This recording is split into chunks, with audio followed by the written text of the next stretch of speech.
కాంగ్రెస్ సర్కార్ ప్రజాప్రభుత్వమని సామాజిక న్యాయం కోసం పనిచేస్తోందన్నారు టీపీసీసీ ప్రచార చైర్మన్ మధు యాష్కి. సికింద్రాబాద్ బేగంపేటలోని హోటల్ ప్లాజాలో కాంశీరాం జయంతి సందర్భంగా విస్తృత స్థాయి సమావేశం నిర్వహించారు బీసీ నేతలు. బీసీ చట్టం చేయడంలో కాంగ్రెస్ ప్రభుత్వానికి చిత్తశుద్ధితో ఉందన్నారు.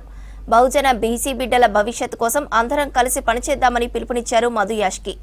బడ్జెట్లో బీసీలకు వాటా ఇచ్చే అధికారం రాష్ట్ర ప్రభుత్వానికి ఉందని, అందుకు తగ్గట్టు కేటాయింపులు చేయాలన్నారు జాజుల శ్రీనివాస్.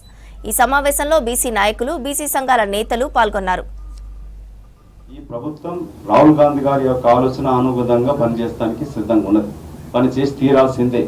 జాతీయ పార్టీ కాబట్టి జాతీయ నాయకుడు ఆదేశానుగుణంగానే పనిచేస్తుంది. కాస్ట్ సెన్సెస్ తోటి రిజర్వేషన్స్ కల్పించే బాధ్యత తీసుకుంటుంది.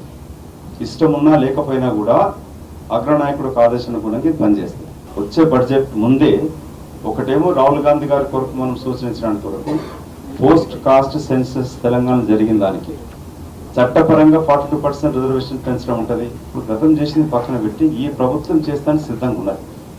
ఇప్పుడు కొత్తగా స్కూల్స్ అనౌన్స్ చేస్తున్నారు. కాన్సెప్ట్ స్కూల్స్ అంటా ఉన్నాం, ఇంటర్నేషనల్ స్కూల్స్ అంటా ఉన్నాం. సో ఈ ప్రభుత్వం రేవంత్ రెడ్డి గారు, బట్టి విక్రమార్క గారు, ముర్తా క్యాబినెట్ అంతా కూడా సిద్ధంగా ఉంది. వాళ్ళకి చేయించడానికి బాధ్యత మేము తీసుకుంటాం. రాహుల్ గాంధీ గారి దగ్గర తీసుకెళ్తాం.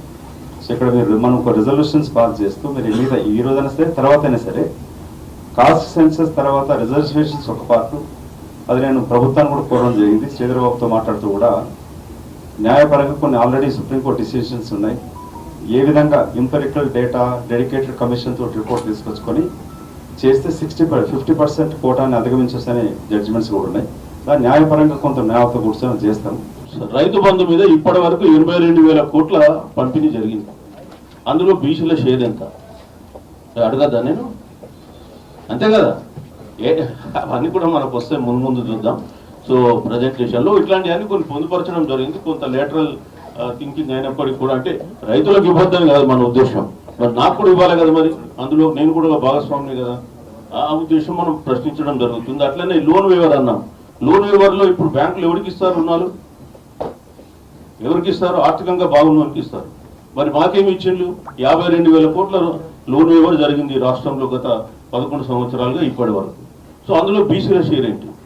చిరంజీవి సార్ని, ప్రొఫెసర్ మురళీ మనోహర్ గారు లాంటి మేధావులని ముందర పెట్టుకుని మీరు ఇలా ఆ డేటాను తీయండి.